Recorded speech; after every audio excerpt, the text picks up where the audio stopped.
Welcome to the Audiation in the Wild podcast with your hosts, Bo Talifer and Eric Rasmussen.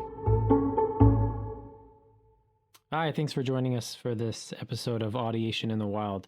My name's Bo Talifer, and I'm here with my co-host Eric Rasmussen. In this episode, we're lucky enough to have a conversation with UK-based educator, composer, and author Paul Harris. I first found out about Paul Harris through his book, Simultaneous Learning, which I really enjoyed, and I continued to read many of his other books on his philosophy of teaching. If you're a music teacher yourself, I think you're going to get a lot out of this episode and out of Paul's work. Paul, I was saying last year you were very nice to have a little Zoom chat with me after I discovered a few of your books, and I just sent you an email and reached out, and we had a great chat. It really had a big impact on my teaching. And I thought, it's been about a year. I thought it'd be a good idea to get you back on here and maybe record it just so we could share some of the stuff with other people. There's a few good interviews with you discussing some of your ideas out there, but I thought it would just be a great chance to get to talk to you some more. Yeah. Since then, I've written another book actually, which is coming out in September, and it's called Unconditional Teaching. So you were telling me about that book last year, and when I emailed you recently, I was asking if there's any progress in that book. That's wonderful. It's finished. I finished it about a week ago, actually, and it's now with my publishers.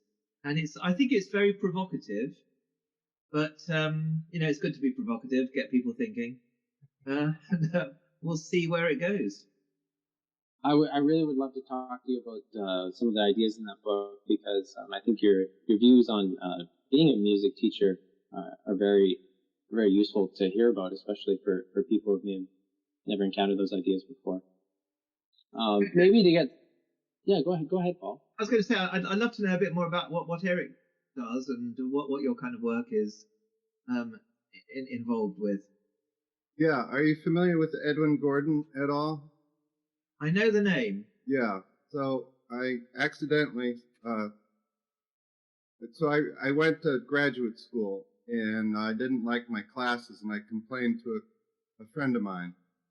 We were working together, and she said, and she ended up being, a few years down the road after that, ended up being one of the co-creators of Music Together. I don't know if you're familiar with that early childhood program. But she said, no, you should switch to the research track, because I'm practical minded. I don't and anyway, I met Dr. Gordon in order to switch majors, and I had no idea who he was. And then some months into his class, I realized that I was sitting in one of the most precious, seats in a music education classroom there could be. All the things went off in my head that why I didn't like my methods teachers in college, why I was struggling as a musician, why I couldn't sight read music, all these things. He was probably on a rant. He probably reminded me of my father going off about, society or off about, politics or who knows what. And no, it just made me sit up straight, and I realized I was really onto something special. It took me a long while to absorb his work, but he's got, I forget, 40 linear feet in the Library of Congress of publications and test manuals and textbooks, and just prolific and a hard researcher. So I took his ideas and put them in the back of my mind as I was teaching. And then I moved into early childhood the same year that he presented his manuscript in one of our classes for the music learning theory for newborn and young children. And it's just a look at what happens in the development of a child from his perspective of just playing with the children in the classroom and how they develop their musicianship. So they go from just absorbing to, eventually random and purposeful responses, learn to imitate. When they imitate, they may or may not know that what they're imitating is matching or not matching the adult world. and then they go on to assimilate their culture, and then they get to the point where they learn to audiate. And Dr. Gordon coined that term to describe the process that he felt was happening in the mind of a child, but initially to try to describe why music aptitude measures worked the way they did. And so basically you hear a melody, and then you hear that same melody with extra notes. If you take those extra notes away, was that second version more alike or more dissimilar? And he was trying to describe the process in the mind that people do, because his music aptitude tests were very predictive of, through longitudinal predictive validity studies. What he did was prove, it was the gold standard for a test of music potential. To see that a child 5, 7, or 9 years down the road after, given instruction, the ones who scored high on his test ended up being among the higher achievers in music without taking account all the other factors, or with taking into account. So without, too much confusion among the data, weed that out. So anyway, who's just a genius music researcher, music, and a jazz musician. He played with, all right, so the name's escaping me, but everybody else went to the war, and he was too young, and he ended up staying behind and took over the bass playing job for a band. And but anyway, so I started teaching early childhood in daycares, just the seat of my pants, and then his book came out, and I started to put the two together, and my dad's a research chemist, so I think I have a little bit of that research, but just with music, and I never had more fun than playing with young children in the classroom, just goofing around with them and learning from them how they're learning music, which is what Dr. Gordon gave me the seeds for. Then I just kept developing based inside of his learning theory of music. And then Eric, I just want to bring something out. How long were you, from the time you started working with, the early childhood kind of section of children, how long was it before you started discovering this method that you've discovered to help very young kids identify harmonic functions just by listening to them, and quite a lot of them too, not just a couple, but maybe quite a lot. So I started classes in 96, and I tripped into this method just maybe a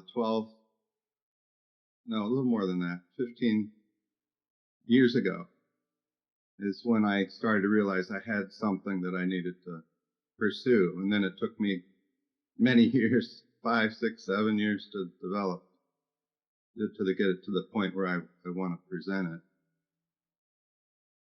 or feel confident in it. And then just as a bit of a background for you, Paul, and maybe for some of the listeners, but I actually found Eric through the same music researcher, Edwin Gordon. A friend of mine had who just sent a copy of the guy's book in my mailbox, which if you know the book, it's quite a funny thing to do. It's quite a dense text. And I thought about these ideas a lot. And then, Paul, I found your work before Eric's, and you actually talk about a lot of the same stuff that Edwin Gordon talks about in his book. And it was one of the things about your work that really stood out to me. Like, just to give you an example, there's in one of your books, I think it's Simultaneous Learning, which we'll have to unpack a little bit for the listeners, but you have this little story about teaching notation, and one of the things I call it the bar one syndrome you get with a lot of instrumental students, where they sit down in the class, the sheet music's in front of them, they start playing from note one until there's a mistake, and then maybe they'll play that mistake over once or twice, and then they'll just plow on, and then it's really hard to make progress with that kind of style of practicing and teaching, and I don't think a lot of people on both sides of the student and teacher aspect, even realize that that is a style. And there's a lot more that goes into understanding music than just attempting to play a piece from bar one and crashing. And if you use I think if you use an analogy with language, that's really not how we learn to speak at all or read. We don't just open up books and start reading from, the first sentence until something goes wrong. There's a lot more that goes into, vocabulary building and using language in different situations. And that's something that I think your whole philosophy of simultaneous learning really gets at the heart of. And maybe could you describe for us what simultaneous learning is? Well, when I'm asked to kind of describe it in a general term, I'd say it was that there are three principles that produce this approach. I call it an approach to teaching, not a method, because if you're a Kadai teacher, or Orff or Suzuki, if you know those methods, Sure. you can do it within the simultaneous learning approach. Yeah. And I define it, or I describe it like this really. The three principles, not in any order of importance really. One is that you have to understand the ingredients of what you're doing. And whatever those ingredients are, rhythmical or technical or whatever, you need to understand those before you plunge in. So you can draw, you've got this kind of cloud. Everything you store things in clouds these days. In the old days, it was a filing cabinet. But you store it in the cloud in your head. You've got all these ingredients understood for whatever the task ahead is. And the task ahead might be you're going to play your very, very first piece from notation, which is 3 C's in a row. That's all it is. But you understand those ingredients. You understand what you're about to do. Or it could be a Beethoven sonata or an Adele song or whatever it is. You understand the ingredients. The second is that all the ingredients somehow connect. Everything connects in life, everything, of course, everything connects. At some point, we need to find that connection. And the third is that we teach, when we're teaching this, or when we're learning it ourselves in practice, we are always proactive. No, actually, no, this is in teaching really rather than practice. We're always proactive in teaching. We don't say, do this, and then I'll react to what you've just done. We set up the activity very carefully, and then the student then does what we've suggested. But we set that activity up very carefully, being fairly sure in our minds that they're going to understand it and do it. And then the pupil knows, oh yes, I understand that. I'm going to be able to do this. And so we're always in a positive place. We never put the student in a kind of mindset that I'm not quite sure what I'm going to be doing here. I'll have a go because that's what I do as a student in a lesson, but I'm not sure I can do it. I'm taking a bit of a risk, and that risk might go wrong. And for some people, maybe that's okay. For others, it's not okay. And ultimately, this risk-taking builds up. It becomes kind of toxic, and they give up eventually because they've done so much of that stuff. They thought, this is not for me. I can't do it. And so in a way, kind of simultaneous learning is a very bottom-up kind of teaching rather than top-down. The top-down kind of teacher thinks, oh, you can't do that, so I'll help you a bit. And a nice teacher, I'll help you a lot. Other teachers, I'll help you a bit. Because I'm afraid there are teachers out there that think like that. But the simultaneous learning approach says, this is what we want to do. I will find a way to enable you to do that. And whoever you are, whether you're a fast learner, a slow learner, whatever kind of learner you are, we will find that way. There is always a way. The simultaneous learning teacher knows that there is a way forward, and they've got this imagination to draw on all sorts of different routes to find a way so that every student gets there eventually. Some teachers, this is the way I teach it, and if you get it, you're a good pupil, and if you don't get it, you're a bad one. That's not the simultaneous learning approach. The simultaneous learning teacher thinks, you want to learn this, I'll find a way to teach it to you. That's kind of what it's all about.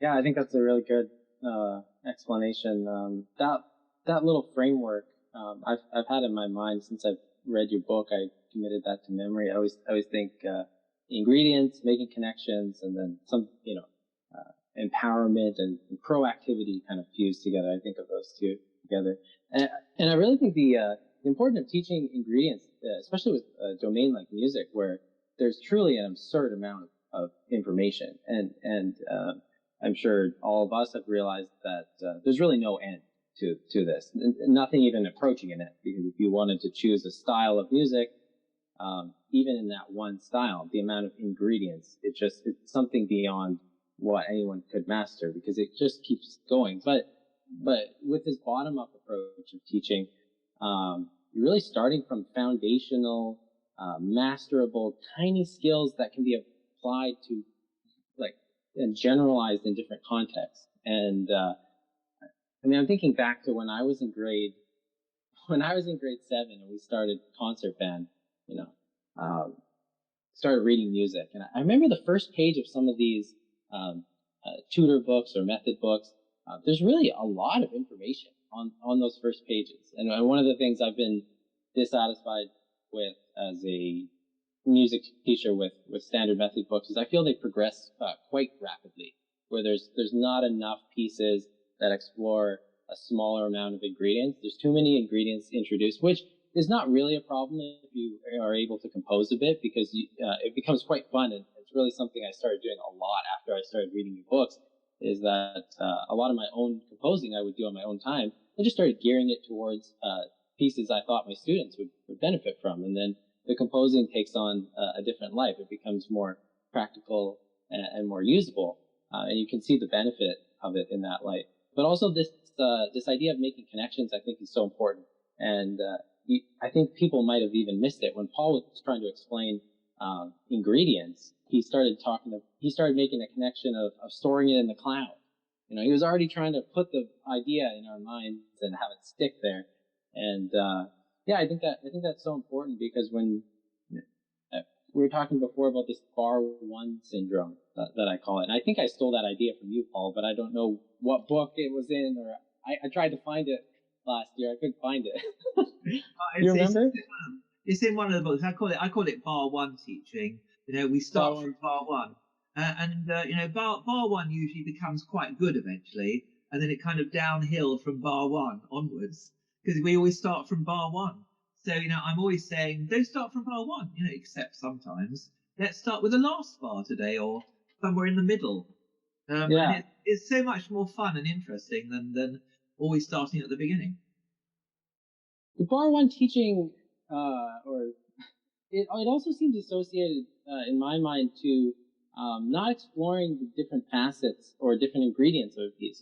And maybe we should describe what we mean by ingredients, but you were saying any kind of musical idea. So it could be a musical concept in terms of sound, blah, blah, blah, blah, blah, blah, blah, blah, blah, or the notation of that, or the theory of that, or how to apply different personalities to that.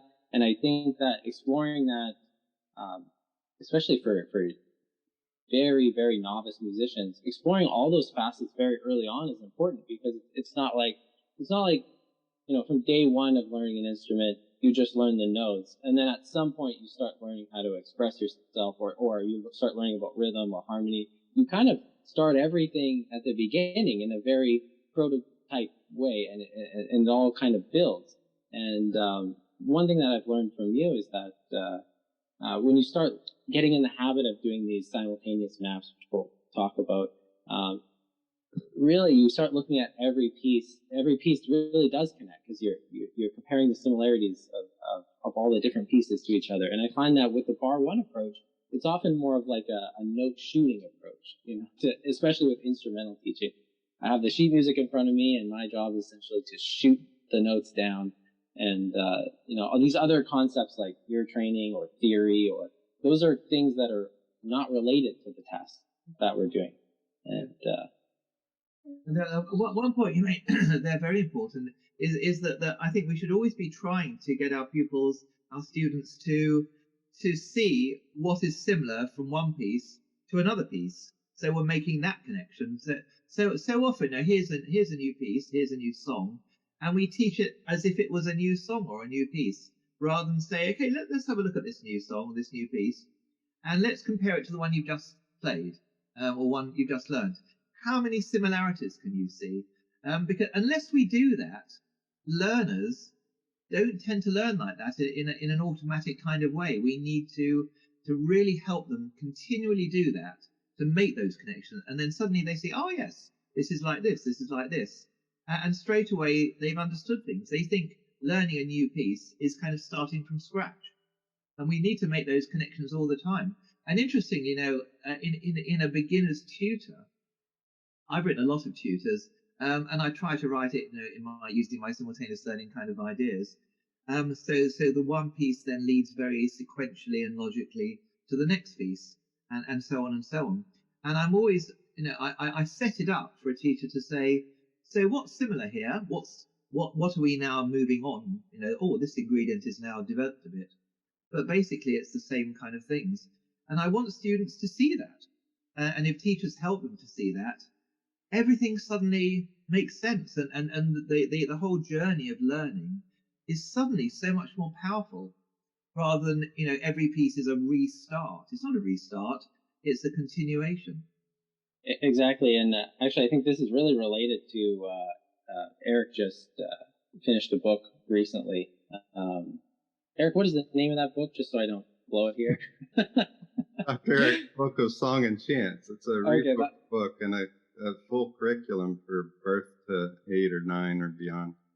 But Paul, what you just described is very much woven into Eric's books. And I think Eric is in a lot of ways looking at the tunes harmonically, but the tunes are sequenced in a way where the learner really has a chance to, there's a few tunes that have just 1 and 5, and then 4 is smuggled in, and then however you want to go about it. But the tunes are unrolled in a way where you really can get kids and people to be able to hear these functions in songs if it is done sequentially. And that's something I noticed with Eric's work. It is also has some of these tenets that you talk about with the simultaneous learning approach. And for example, I once heard a jazz musician, Hal Galper, I believe he's in New York, but he was talking about the same thing you were talking about, Paul, where they're not new songs. They're all related to each other in some way. And the way he said it, it's like, once you learn a couple thousand of these, you realize they're all the same. But unfortunately, for a novice musician, that's quite a tall order to get to the point where you know that much repertoire before you start seeing the connections. And surely it'll happen before, but doing it in a way where, everything really builds in a logical, sequential order, I think is so important. Absolutely. Yeah. And actually, I like the idea of, learning 1,000 pieces. Obviously not really learning 1,000 pieces, but I think so many teachers that I know of don't teach nearly enough pieces. We get stuck on quite a small repertoire. And as you kind of go beyond your tutor manual, your tutor book, I'm not exactly sure how you teach it over there. Over here in the UK, we kind of teach never more than about 2 or 3 pieces at a time. And we may get really stuck on those pieces for a long time. And people who are kind of exam orientated, because we have a system of music exams here, which, they're worldwide, but they're very popular over here. And you decide to buy into an exam, you have to pay 3 pieces. People are playing those 3 pieces for maybe months on end. And to me, that's such a dispiriting way of learning. I do quite a lot of teaching, and I hope that if you were to find any of my pupils this afternoon, they would be able to play you any number of maybe 7 or 8 pieces, because that's how many pieces that I like to try to keep playing. Very related pieces, but I'm hoping, that they would be able to play you 7 or 8 pieces quite well. Or even more sometimes. I have one pupil at the moment who I could probably safely say could play you about any one of 20 pieces. But this idea that we have just such a small number going, I don't know. I mean, it's a view, but that to me is a better way of doing it. So, your friend who learns 1,000 pieces, great. Well, I think that's common across a lot of teaching, especially any teaching that's exam oriented, to only be able to wield a few pieces. And I think that's more of a reflection of maybe people can only wield 3 pieces that they can't handle, because I know in the way that you're talking about approaching music, you're having a very high success rate with new material as it's introduced. So one of the things about the simultaneous learning approach is that you're able to learn pieces quite quickly because they're actually at the level that you can tolerate. So, and I really find this is genius because from the student's point of view, it's very exciting to get a new piece almost every time you go to a lesson.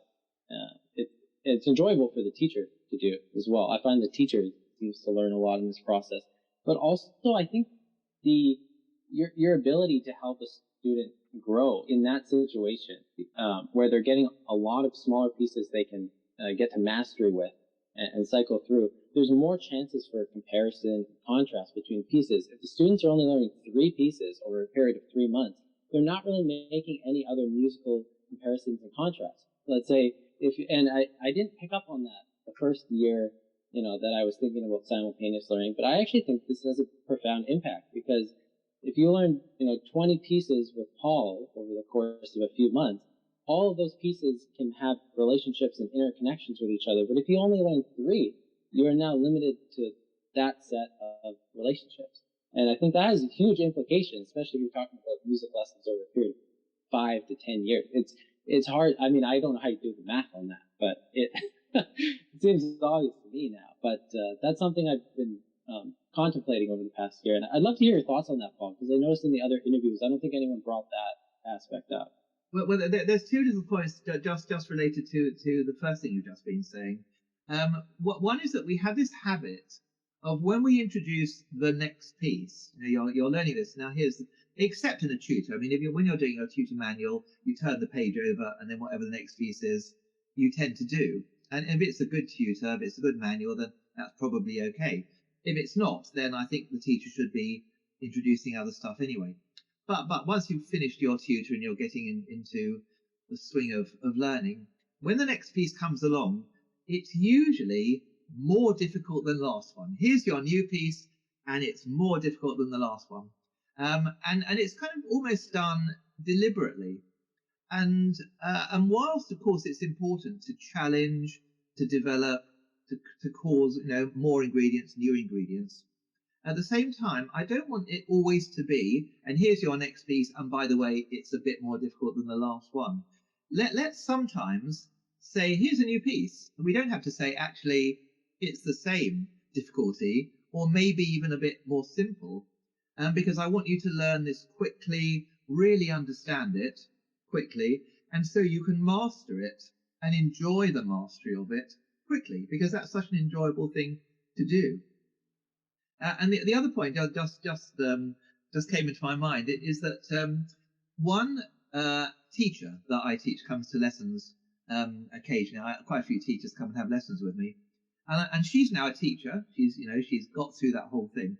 But I remember her saying to me once, she said, when I think about my own learning, I was always playing pieces I couldn't play. So that little story, that is stuck in my mind. I've actually told that to a few of my colleagues, a few music teachers that I work with, but it really does send an odd message from the point of view of a student. They're coming for music lessons. They don't know anything about this world, Maybe they don't have friends that play music or anything. Their only exposure to music is maybe the radio and your music class. And by always setting them up with a piece that is out of their reach, and in a habit where it's every time they show up for the lesson or year on end, it's 3 pieces that they can't handle.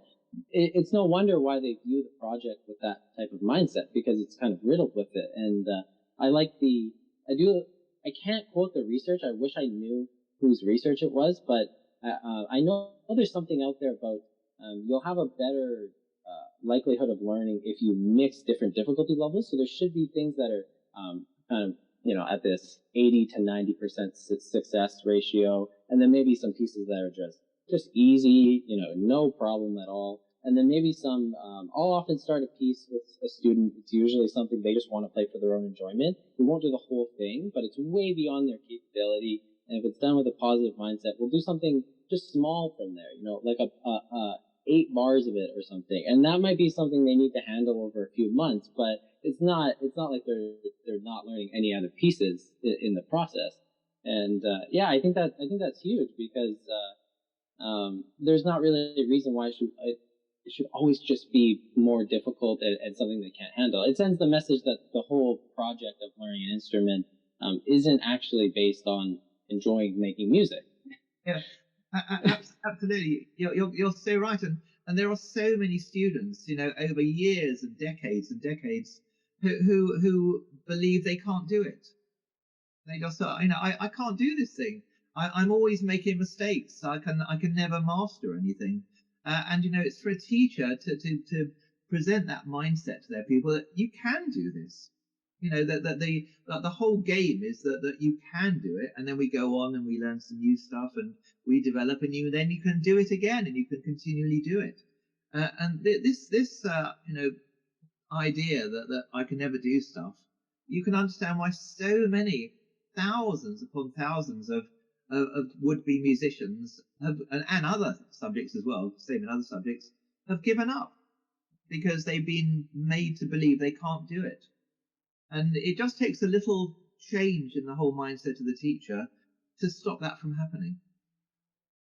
So I think the mindset of the teacher is really pivotal, and it's something that runs through all of your work. And if anyone checks out, there's some great blog posts about some of this stuff. One of them is, I think it's "Why Am I a Music Teacher?" That's one of them. But there are different blog posts that Paul has on his site. They're just fantastic about this kind of thinking. I remember, Paul, you discussing about you got this impression from your teacher that kind of got grafted into you that you could positively handle a challenge. So sometimes you brought up this idea of the myth of difficulty, and I'll get you to talk about that in a sec. But one of the things that I was thinking about with teachers having really positive mindset and transmitting that mindset to the student, whether it's with words or just by example, but where the student really now has this proclivity to jump into a challenge in a positive way. One of my thoughts on this, recently there's a lot of talk about growth mindset and grit and developing an ability to stick with things that are hard. One of the things that concerns me with that type of talk, especially in the grit growth mindset, is it almost sounds like the teacher should be giving things to the student that are extremely difficult to do that they can't master. And Paul, with your work, and there's another education guy that I follow, students seem to do better when you give them a lot of repertoire. In the case of music or math, it might be different, but you give them more things to learn that they can master sooner, rather than giving them mostly challenges that are so beyond their capability they're going to have to basically have a psychologist ramping them up to get through it. And I'd love to hear your thoughts on that, because I think the mindset is important, but it doesn't excuse using logic in how you introduce repertoire, and you should have to think through why you're introducing something. Are they actually ready for it? Well, I mean, I think there's an interesting sort of hierarchy here of what's going on in someone's mind, and where we want to end up by developing things like self-confidence, which leads to self-esteem. Eventually, it leads to self-belief. And this is what my teacher gave to me, self-belief, not in an arrogant way or an ego way, just a gentle kind of self-belief. Because if we have self-belief and we think, I think I can do this, I think I'm able to do this, then that is the place where a student needs to be, in order that we can then challenge them. And once they're there, then we can challenge them. But if they're not there, then if we challenge them, there is such a strong possibility that it will damage them psychologically, and eventually they'll give up.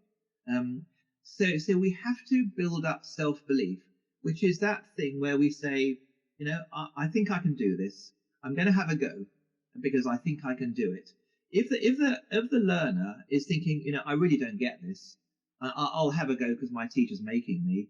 There's no joy in that, and eventually that leads to giving up probably, or saying I'm no good, I'm not going to go any further.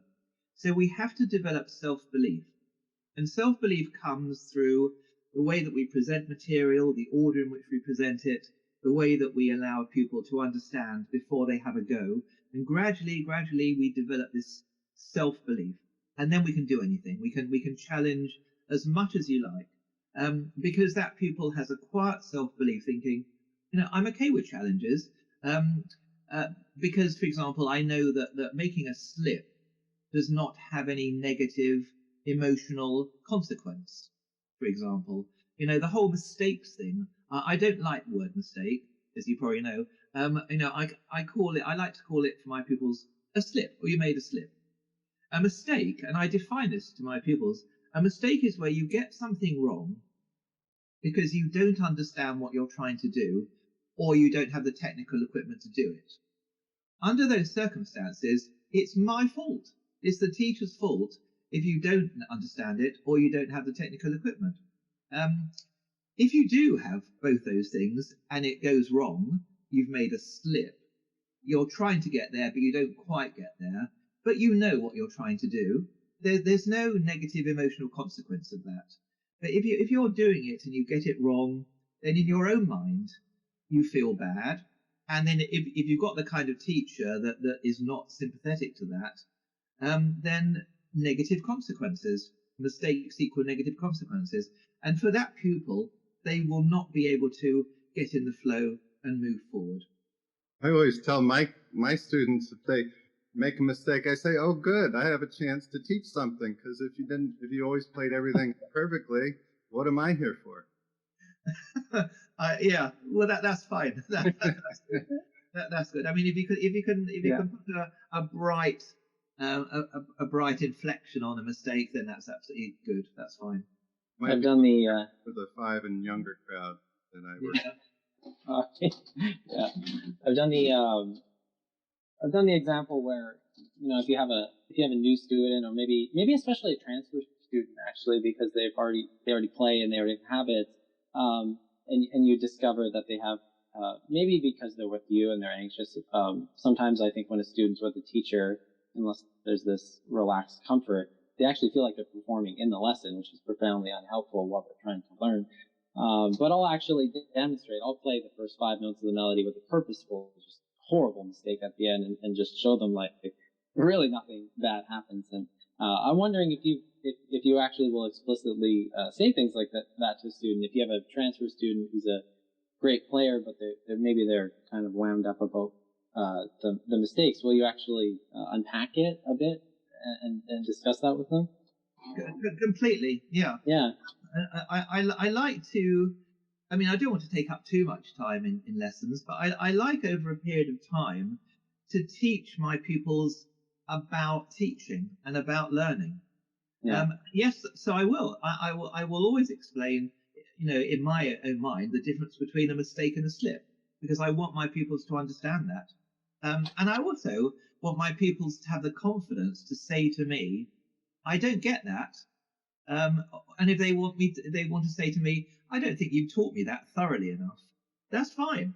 I'd be happy to hear people say that to me. And they say, well, I say, I'm terribly sorry about that, and I'll have another go. But I want my pupils to have the confidence to know that that's a situation which they can sometimes find themselves in. I do my best to teach as well as I can all the time, but none of us are infallible. So I think that's very important. And another area I like to talk about is how someone knows that they know something. I want them to understand that particular concept. And I don't know whether we spoke about this last time. I've written about this in my latest book. I've written, there's various models of knowing and learning.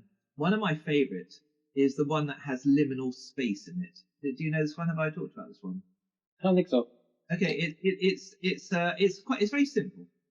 You don't know something. That's where you start. I don't know this. Oh, now I know it, and I'm learning about it. It's gone into this space in between where you're learning, and it's called liminal space, based on the word subliminal. in between. It's an in-between space. That's where you're learning it. And then eventually you know it. Don't know the journey through liminal space. I know it. And sometimes, once you know something, it can go back into liminal space. You can kind of unknow it, or not quite get it, and then it goes back to knowing. And there are certain things in life, I say to people, that you know, and you know that you know it. What's your name? You don't have to think about that. You know that you know what your name is. And there's a whole load of other things that you know these things. And ultimately, in the teaching, learning process, we want as much stuff to go into that knowing space as possible. But I teach this to my pupils. It only takes me 2 or 3 minutes, because it allows them to say to me, I think that thing's gone back into liminal space,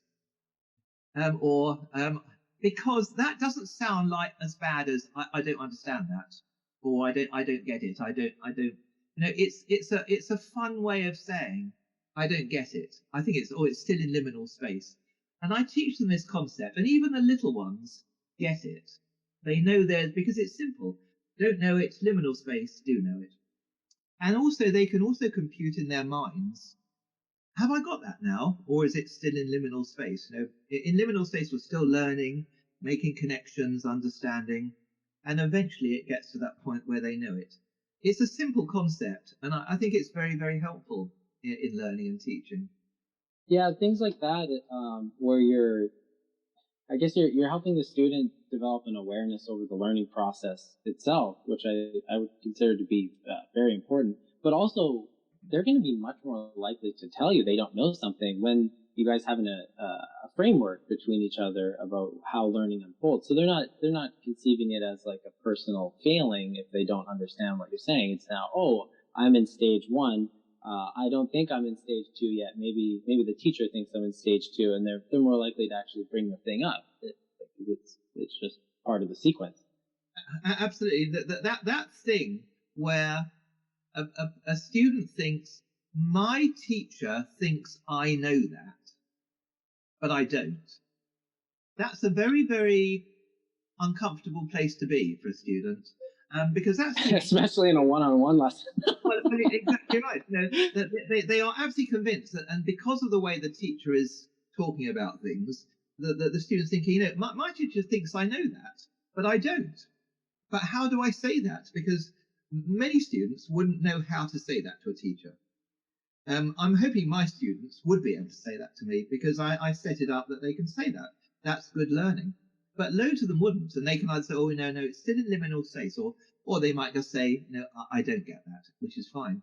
But I think that potential is so important in the teaching situation that the pupil feels strong enough, confident enough to be able to say, I don't get that. And the teacher has also the confidence to allow the pupil to say it. Because some teachers, they don't have that confidence.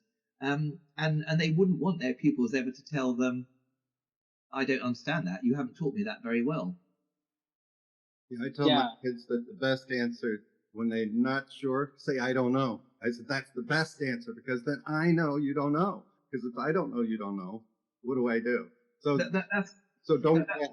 Don't, they guess and get it right, then I think they know. Absolutely, Eric. I mean, if they're confident to say that, some children just aren't confident enough to say, I don't know. To just literally say those words. It's my favorite answer, is I don't know. And that when they make mistakes, I'm excited. Yay. It's not a bad thing. It's like, okay, now I get to work on something. Absolutely. If they got the confidence, absolutely fine. I could even imagine this, from the teacher's perspective, because, just the teacher acknowledging to themselves, or maybe even another teacher who's trying to, a colleague or another teacher who's trying to coach them on the teaching process, but the teacher acknowledging, I don't know how to teach this concept effectively, because the records show it doesn't seem to pan out when I attempt to, but I think it's a very similar kind of mindset the teacher themselves could take. A lot of those kind of things, let's say the less good teacher, that what's in the teacher's mind is, that's the kind of thing I expect my pupils to know anyway. Why should I be teaching them that? It's like a kind of top-down approach to teaching sight reading. I know a lot of teachers who think some people can sight read and some people can't. If they can't sight read, well, maybe I can give them a bit of help. Very top-down kind of teaching. I think anyone can learn to sight read if you can be bothered to teach it in a very thorough kind of way, and the pupil wants to learn it, of course. Kind of a bottom-up approach. But I think a lot of teachers don't accept the possibility that this pupil can't do something and it's the teacher's fault. Sure. I think sight reading is very common on instrumental teachers' kind of list of things they want their students to do. I think sight reading is often very high up there, especially for classical teachers. But a lot of the stuff on the simultaneous learning map, which is a simultaneous learning map. Give me a stab at it here, Paul. When we're starting a new piece, we actually put the name of the piece and maybe the character at the center, and then we're just creating a map of all the ingredients. And if you're a teacher, as you guide the student through the activities, the single activities, they could be rhythmic or something to do with a chord or a musical character. You actually make a document of what happened in the lesson in what order, and then the student goes home with that artifact, and they practice making different things with those ingredients. So they're actually exploring the very micro elements of the piece outside of the piece, within the piece, and they practice it in different orders, which is, I think, genius for a lot of reasons, actually. Well, it's creative, isn't it? No, it's just creative. It's a creative way. When we send someone home to practice, I don't want them to go home thinking practice is I play through this piece, and that's it. I want them to kind of take home with them the kind of activities that we did in the lesson, the way we are exploring ingredients, the way we make connections. This piece is in G major, and it has this rhythm in it, and this rhythm occurs a few times. Let's take this rhythm out and play the scale of G major using this rhythm on each note. It's forte. It starts forte and it ends piano. Let's play the scale again, starting forte and then ending piano. Let's improvise using those ingredients. These are the kind of things we might do in a lesson. And I want my people to go home and do the same kind of thing and to think, what shall I do next? My favorite question for students at practice, what shall I do next? Not what piece shall I play next, but what activity shall I do next? What connection shall I make? It's so creative, and it gets them thinking about what they're doing in all sorts of interesting ways. And then when they come for the next lesson, what did you do in your practice this week? What kind of connections did you make? And it's not as though has this piece got any better. That may well be the result, but how did you get there? What kind of things did you do this week? And then of course we take one of those things, and that's how we begin the lesson. And so that makes this wonderful connection between the lesson and the practice, lesson, practice, lesson, practice. And we get into this kind of cycle so that they are not two different things. Because there's so many pupils, because maybe of the way they're taught, here's the lesson, here's the practice, and they're two kind of discrete things. We want to make a really strong connection between the two. Or even with the repertoire and the practice, it's often I think we're making a bit of a caricature of a negative way of teaching, and I think for good use, it highlights some of the things that are out there that are really happening. But this idea that the piece is something that we're aiming for, and that practice is bad medicine that gets us to play the piece, but really what we're talking about is something more akin to the analogy of like learning language, like a music. You're really learning how to understand something. And I think what you're talking about, Paul, where the problem with sight reading is it's more of a global problem of people not understanding what they're doing at large. It's not necessarily you haven't just beaten your head over enough sight reading repertoire yet. You haven't read enough pieces. It's just maybe you don't understand the actual elements that are in the pieces you're trying to sight read, and that's making it extremely difficult for you to actually read the piece. Whether it's and I would actually put ear training in here is often what I've noticed is that whether it's ear training or theory or you name it, sight reading, they're often activities that are viewed off to the side of learning the repertoire, and maybe randomly scales and arpeggios are tossed in off to the side as well. But I mean, Paul, one of the things I've noticed with your approach is that, and you say this in a few of your books, is that music is an oral art form. So with something like pulse or rhythm or a scale, you're going to do a lot of activities with the student that helps them make sure they can deal with actually just like the raw sound away from notation. And I think that's something, I think a lot of jazz and pop musicians spend a lot of time thinking about that because the nature of those genres is so improv based. But I'd love for you to talk for maybe a moment or two about that. Especially even for a classical musician, like why should a classical musician be able to sing a C major scale or sing a C major arpeggio, or like what good is that for them if they're going to be groomed for a life of reading from the score? Well, that's right. I mean, well, music it is. I mean, the music is what we hear. The music is not the notation. We have to lift the notation off the page and sing it or play it, and then it's the music. People say, "Oh, I brought my music with me." Well, they haven't really brought their music with them. They brought the book that contains notation that allows us to create the music. I don't make that point very often with pupils, but it's something that's worth discussing sometimes. But it's very important that the oral faculty, the oral sense, is always there, and we're always talking about what does it sound like, what does it look like, what does it sound like, and how can we manipulate that sound, both in terms of its quality and what the actual ingredients of what we're doing. How can we use those in different ways? Which is why I like doing improvisation. I say to everyone, it's not jazz, it's not making up a fugue, it's not playing the organ and all that stuff. It's just taking some ingredients and playing around with them, and feeling that anyone can do that, literally anyone. And when I talk about improvisation in my teaching classes, and I say I'm now going to do an improvisation, usually with my clarinet. And have I told you this one? I haven't got my clarinet with me. Well, I know the room clears before you get to start, but so sometimes when I don't do this anymore actually, but in the past I used to kind of do maybe a day, and there were lots of different segments of the day, and improvisation was one, and everyone had to go home early before improvisation. So I don't do that anymore. But the first improvisation that I show, which I may have done when we last spoke with my clarinet, I say to my pupil, okay, we're playing a piece in G major. It's in 3/4 time. It's a minuet. It starts mezzo forte. It has a lot of light articulation. Would you like to improvise a piece using those ingredients? So it's going to be G major, 3/4 time, light articulation, mezzo forte, and a minuet character. And I'm the pupil.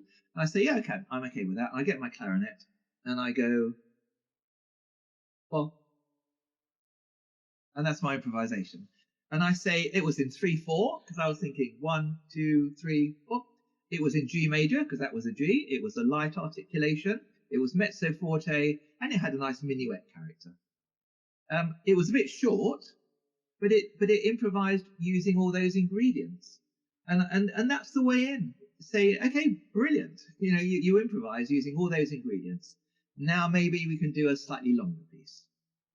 I love this story. I've heard it a couple of times, and yeah, it really is the way in because immediately I'm reminded of there's this little piece of Bill Evans is talking to someone, and forgive me, I forget the name of the program, but someone's asking him about improvising. I think it's his brother, but it might not be. I could be mistaken here. And Bill Evans is saying, the pianist, he's saying, you should start improvising with things you can actually control. Like do something that's simple but satisfactory. And I know he uses that word satisfactory. And the guy interviewing him says, well, we don't have time for that. We have to approximate like what the professional jazz musician sounds like. And then Bill Evans goes on to say, well, if you start trying to do that, you're doing something that from a muffled distance, kind of sounds like the approximation, but you're really not learning anything, and you're not learning anything in a way that can build. And so what Paul was just talking about this improv, which I think a lot of people would look at, it's really the way you're starting from the most micro authentic ingredient that can be built into something that truly, you could turn into a world-class composer using something like that. And I think it's hard for people to realize that little thing does get you there, because it's a very authentic germ. And that's why I've been so passionate about Paul's work, and same with Eric's work. I mean, Eric's work in relation to what he discovered with getting people to hear harmonic functions. You start with just one. You start with, can they hear the tonic? Is this the tonic or is this not the tonic? That's it. It's one discrimination. It's the most basic discrimination you can make. And I think that's kind of a theme between your guys' work and something that I've been picking up on, is that people really are capable of learning extraordinary things if it's sequenced very charitably at the start. Just something that the student can really wield and get a handle over. Eric, I'd love to hear what you think about that, because what would happen if we tried to teach people how to hear like 15 functions at once, which is, I think, what a lot of people are trying to do, especially in jazz. It just doesn't really work because it's too much. No, you've got to do things one at a time, and you've got to even separate, learning melody can be difficult. So you've got to sometimes just take the ingredients out of the melody. So just work on the rhythm, just work on the expression, just work on the tonal element, work on the what fits with that. So Paul, I get 2.5 and 3-year-olds to tell me whether I should end there or not. So Mary had a little lamb, fleece as white as, right? Fleece as white as, do I end there? Do I end here? And 2.5 and 3-year-olds can say no. Do I end here? And they say no. And I say, do you end here? Yes. And so I can get, right? It's like this, yes, no. And I was trying to teach the concept of resting tone. In major, you end on do, and minor, you end on la. I don't know if you use that system where you are, but if I was just trying to teach the concept of songs need to end someplace, and they need to end someplace that feels like we're resting, we're done, we're finished. Time to take a nap there. It's over. And so I played Fleece as White As, and I realized I wasn't just playing the melody. And the kids would often answer the word snow. Where do I end? On snow. But snow, you don't go fleece as white as snow. You go fleece as white as. And then I would force them to sing snow. And if they say, oh, you're singing, but that's a different tone than mine. Or they did sing. And I said, now take this word away. And they would sing the resting tone. So I was trying to teach this concept of resting tone, and I found myself, I was playing dominant. And then when I played tonic, they would go, oh. So eventually, they hear a lot of songs with tonic dominant in it. And so after you hear this a bunch of times, or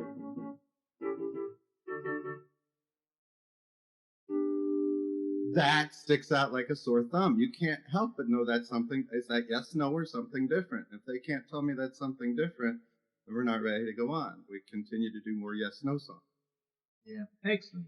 And then they learn on top of spaghetti, or do you know on top of Old Smoky? Oh yes, yeah. I'm playing it just. And you get this into your blood, and you're tired. I want them to get bored of this. Are you bored of that yet? And if they're not bored of that, I'm going to keep going. Then I've got a bunch of other songs that use the same functions. And then, are you tired yet? Is that yes, no, or something different? And if they say that's something different, then I'm ready to teach I don't care. So it's yes, no, uh-oh, and I don't care. And I've got some children at 5 years old that can learn those 4 functions in 2 classes of about 5 or 10 minutes. That's wonderful. And, you Yeah, know, which 2 and is 3-year-olds can tell me yes, no, or I got, and then we get to uh-oh, we have a new one, and they, what are we going to call it? And he said, well, you called it uh-oh. And then I don't care came from, I don't care if I ever get back to where it's root.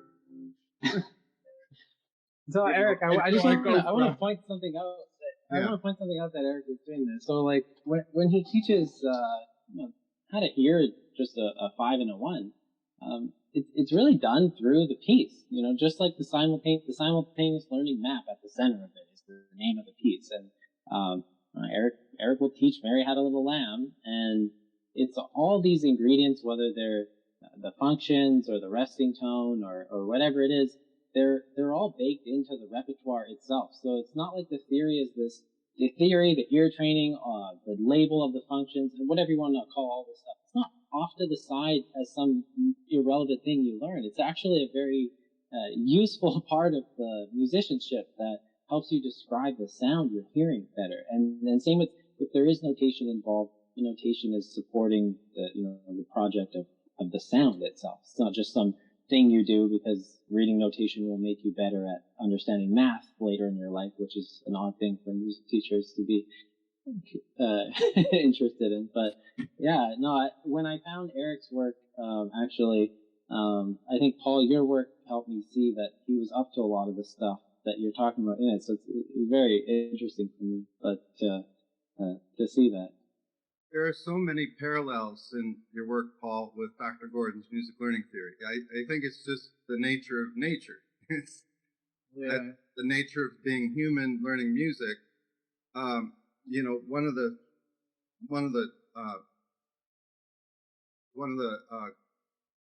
most important posts in Gordon's work is this idea of music aptitude. And you spoke about, you know, slow learners, fast learners, and everybody in between. Well, how do we learn what the aptitude of the child is when they're at a certain level of achievement? Our opinion about that may not be accurate. So he developed measures, and people are kind of anti-testing more and more nowadays. But if it makes me a better teacher, I don't care what people say.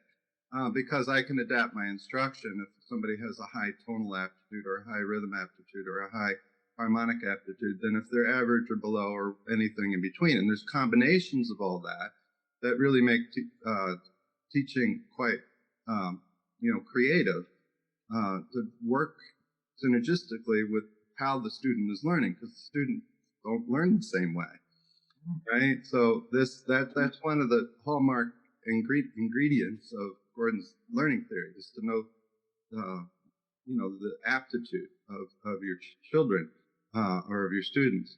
And there's so many things I wrote down. It's like expression always seems to take a back seat until you learn the right notes, and that is no.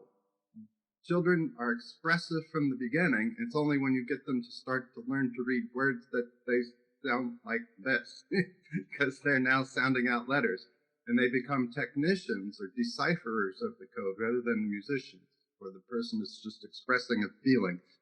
No, mama, I don't want that right now. Right?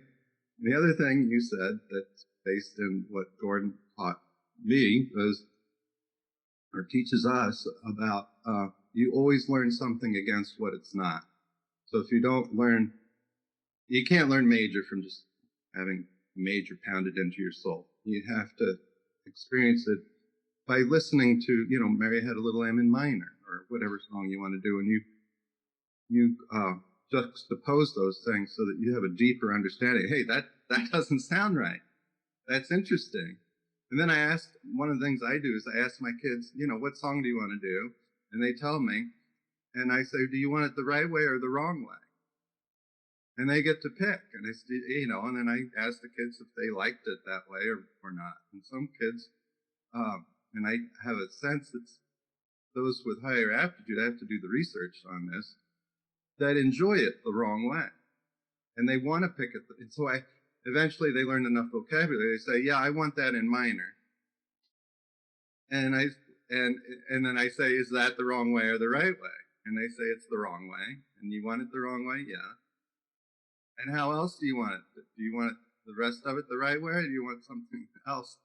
Eric, I told you I have a fleet of young piano students who know Twinkle Twinkle Little Star in minor only because they refuse to play the major version, which is fantastic because major really is. I find in a lot of the beginner method books, and not so much for guitar, which is interesting, but minor is often not brought up very early in the equation, which is fascinating. It needs to be brought up almost simultaneously. It really needs to be, black and white, white and black, black, white, white, white, black, black, white, white, black, and then green. Oh my goodness, something different, cool, right? That you're made aware of something you don't already know, just by the virtue of the fact that it's not the same. I think something very similar even happens with what Paul was describing earlier. The simultaneous learning approach has one of the pillars is personality, and that should be an integral part of the lesson. And Eric always talks about this because when you're teaching, there are stylistic elements that the teacher can transmit to the student, but having little exercises like let's play this with a light touch, or I'll get very off the rails with students. I'll be like, Bowser from Mario. Let's play this as if we were a sassy Bowser, and it just makes them laugh. But I think actually having differences in character really like right up against each other. Let's play this in a very almost explosive way, or let's play this in a very light way. It's loads of fun, and you can really hear the difference in how students start phrasing after they do that. And this is something that's so tailorable to each student. If you know your student well, you know the suggestions that are going to make them light up in class. But this idea of when you're learning something, juxtaposing it with things that are similar and different to it, I feel like this really helps people get a grasp over what something is. Or if you're, Paul, I know with the way you do rhythm, you're doing like, basic just pulse and meter at first, just like 1, 2, 3, 4, 1, 2, or 1, 2, 3, 1, 2, 3. Just these little games that can be explored in a lot of different ways, whether it's clapping or singing or instrumentally, that just highlight different types of meters. I'd love to hear, Paul, what you think about that in terms of just teaching, like the importance of actually having some kind of variation, because it's really just all over your work. But when you're exploring something musically, like having the license to say, well, oh, this is a C major piece here, but why not make it a C minor piece and play through it and see what that sounds like? Like, I mean, I know like you would be into that. I'm just really curious to hear your thoughts about that kind of exploration. Oh, I think it's lovely. I love Eric's description just now. I mean, you must have so much fun in your teaching. One of my favorite things is that, what is a lesson for? And we can give a whole series of, what is a lesson for? But one of the things a lesson is for is to allow our pupils to smile and to laugh. And a lesson that doesn't have smiling and laughing in it, to me, is, it's not quite got there really. And of course, we have to kind of consider our adolescent pupils. The last thing an adolescent pupil ever wants to be seen is smiling, let alone laughing. But on the other hand, you can even try to just coax a little smile out of, your real adolescent. But of course, it's lovely to make people smile and laugh. I have a theory, and it probably could be borne out in research. So you get nice chemicals going on in your brain. Learning's much easier than if you're under stress and cortisol's coursing through your body. So if you're laughing and carrying on, as long as it's not out of control, I think that learning becomes that much more first of all, engaging in the moment, but that your brain's actually being fed differently than if you're strictly, quiet and doing all the proper things at the time. And also communal, for me, in a classroom of 10 4-year-olds, it's a little crazy at times. So it's like herding cats through water sometimes. You want to just play and get wet, but that we always get across the water somehow. Absolutely. I mean, there's good research that says that if you're having a nice time, if you're enjoying yourself, then, as you say, the brain is releasing endorphins, dopamine, is it serotonin? I can never remember. Yeah. But it's releasing all these feel-good endorphins, like when you have a piece of chocolate. And when these chemicals are released, you learn better. I mean, the research tells us that. You learn information better, you learn to do technical things better when these chemicals are being released. And when you're stressed, as you say, and you have cortisol release and all that stuff, you don't learn stuff. You don't remember it. You don't engage with it.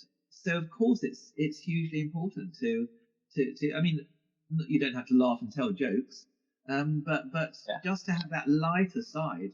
And I remember my own teacher at school and at the Royal Academy of Music, used to make me laugh, and other pupils were laughing, but it wasn't as though we weren't working hard. We were absolutely working hard, but enjoying that work. So learning so much better.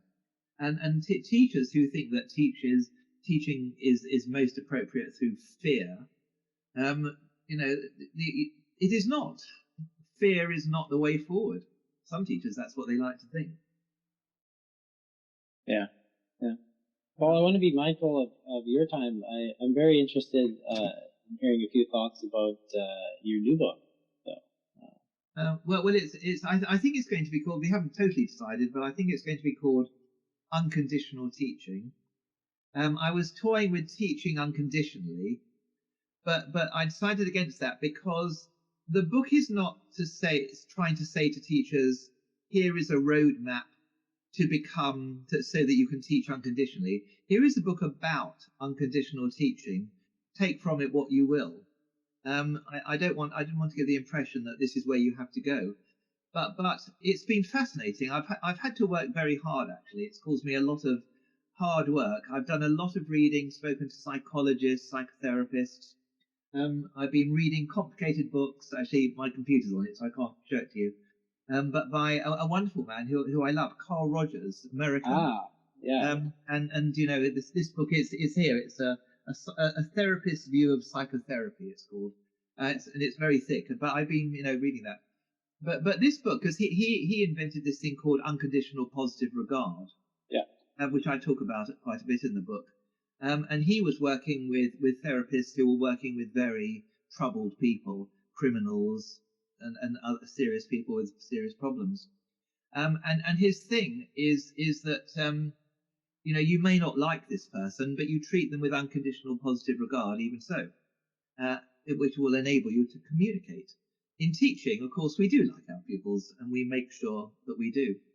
But what the book is about, it starts from the premise that most people, in fact every person, lives with a whole set of requirements or conditions. I'll do this if. Every human transaction is, well, I'll do this if you do that, or something along those lines. And we are just so bound up with our requirements, with our conditions. And so what I've tried to do in this book is to make a list of all, or some, the ones I can think of, conditions that teachers have, and then think about ways of managing those conditions, sometimes even eliminating them, so that it allows for flow. It's one of my favorite words, is flow. This word. And when things are in a state of flow, effortless engagement, we teach better, we learn better, everything begins to work.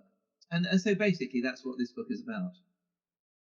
So maybe I just wanted to ask about maybe a little bit of a specific example with the conditions of teaching. Are you talking about in the respect like I'm not willing to explore experimenting with different rhythms as a teacher because it doesn't support my agenda of running the students through the exam, which requires them to be getting these 3 pieces down. Is that kind of the line you're thinking about? Like that? Yeah. Yes. I mean, totally. That's. I don't know whether I list that as a particular one, but that would that would come within one of my conditions. I mean, they go from I'll teach you on the condition that I like the room in which we're teaching, in which I'm teaching in. Oh. On the condition that you practiced, on the condition that you bring your music books with you, on the condition that I like the piece myself. I was just thinking of that. I mean, there are many of these conditions. On the condition that you're rising to my expectations. I've got about 20 of these, I think, which have got sub conditions within them. On the condition that you're learning, I'll teach you on the condition that you're learning. And I just also bring in some of the conditions that we experience at tertiary level, college level, because I think some teachers at that level are, well, I won't say it here, but I'll have to leave it to your imagination. But, there's a lot of bad teaching going on at that level. And one of the conditions I think that teachers at that level have, unspoken, but they're thinking, I'll teach you if you can do it already. And so what's the point? The movie Whiplash comes to mind. It's a terrible. I know it. I hate. I've only watched it once, and I watched it with. I hated it, but I watched it because it's important. It makes the point. But there are so many conditions that we have. Some of them are deliberate, some of them are not. And I'm just talking about them and trying to get teachers to say, okay, yes, I do have that condition, and I can now see it can get in the way, so I'm going to try to manage it, or even eliminate it. We can eliminate certain conditions, not all. Others we can manage, but by understanding them better, we can manage them better and therefore get into this flow. So that's basically what it's about. It sounds fantastic. I can't wait to read it because I think I've been waiting over a year for this. I've devoured a large chunk of your books when I first found you. And that's very kind. No, my publishers' favors have said that they're going to try to get it out for September. 1st of September is our projected date at the moment. But it's finished. It's with them now, so it's just the production process really. Excellent. That's great. I want to fill in the one hole. It's Gene Krupa is the base. Is the oh yes, yeah. I know the name. Ed Gordon. Yeah. So great. I know the name. That's where Gene Krupa told Ed when he was young, very young, that he was playing too much the notes and not playing the groove or you got to get into the flow. He noticed that Krupa, more than any other drummer, had constant flow going, and this is the thing that led Dr. Gordon to eventually, study, I'm doing terrible with names today. Don't worry. Okay, Eric, we have unconditional interviewing here. Yes, we can cut it all out. I can tape. Oh no, that's fine. Oh my goodness, Dalcroze and anyway, the flow that was important. This is just awful for me. The man who writes about flow that I like so much is the Hungarian psychologist. Mihai Csikszentmihalyi. He's yeah. I can come up with that name because it's hard. What am I coming up? You know who I'm talking about, Bo? The dance, Laban, Rudolf von Laban. Yeah. That Laban had the weight, space, time, and flow. Weight was second. Flow first. I always think of it how a baby comes into life they're always moving. They're always in constant flow. And the next thing they're able to do is lift their head or roll over, right? And then they can establish space by crawling. And the last thing they can understand is 5 more minutes on the step. Time is last. Time is last. Yeah. But yeah, Laban. I couldn't come up with names today.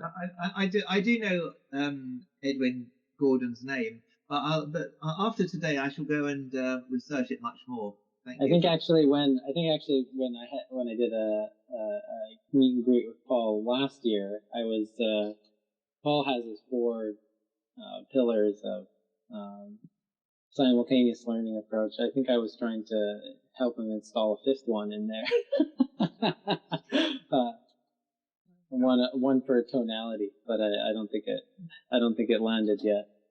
No. It's nearly here. It's nearly here. I can see it. One of the ways I put one of the ways I have kids, if they don't want to pick the right way for a song to be, they say they want it the wrong way. I said, well, what resting tone do you want? Do you want what, do, re, mi, fa, sol, la, or ti? And they'll pick. And so they get to experience all the different tonalities very early on in a playful manner. And plus, they've also learned, 5 or 6 songs in each tonality. So that's just the more, the more varied the buffet, the better the food. Or the more varied buffet. So Chinese buffet, this is my analogy. Indian buffet, Chinese buffet, American buffet. We'll exclude the English buffet. But why do you get such a terrible? Anyway, there are another couple parallels I wanted to just bring in as this listening. You were talking about the cloud. Well, Dr. Gordon talks about listening repertoire. So, are you sung and danced with as a baby? So that you're developing, the brain circuitry to begin to understand music as it comes in. Right? So you've got the tonal and the rhythmic elements in your listening repertoire, and then the components of that. And then something we didn't get into, but I know it's in Paul's.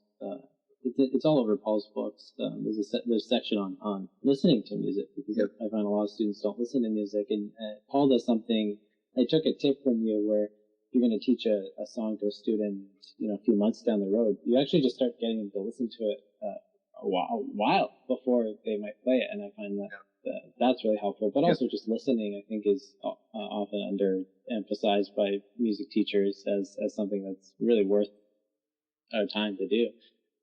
There's so many parallels threaded throughout, and making achievement easy, right? What you prioritize, makes it easier for a student then to make the next step. Yeah. And then you just keep circling back and around, and eventually becoming, what might be called more difficult music. But then there's more difficult rhythmically and more difficult tonally, get into, Scriabin. That's something really slow, maybe. That might be more difficult tonally than rhythmically, but Bach could be, anyway. All those parallels, it just, I see between your work and Dr. Gordon's work, and it really opens up some ideas for me to think about. So Paul, we haven't officially launched this as a podcast. We're just going to record a few interviews before we send it out. But I'll be sure to link to your website and to your new book as well. I'm sure people will be interested to check that out. Thank you very much. Yeah, that would be great. I really appreciate you taking the time to see me again, and I'm sure we'll do it again someday in the future. And I would love to take you up on that offer to come out to London and maybe have lunch with you or something one day. That'd be excellent. Hopefully in better world situation than the current. We're moving in the right direction, I think. Yeah. It's been great to see you both, and well, thank you very much indeed. But absolutely keep in touch. Okay, well, wish you the best, and until next time. Stay well. You too. Nice to meet you. See you all very soon, I hope. Yeah.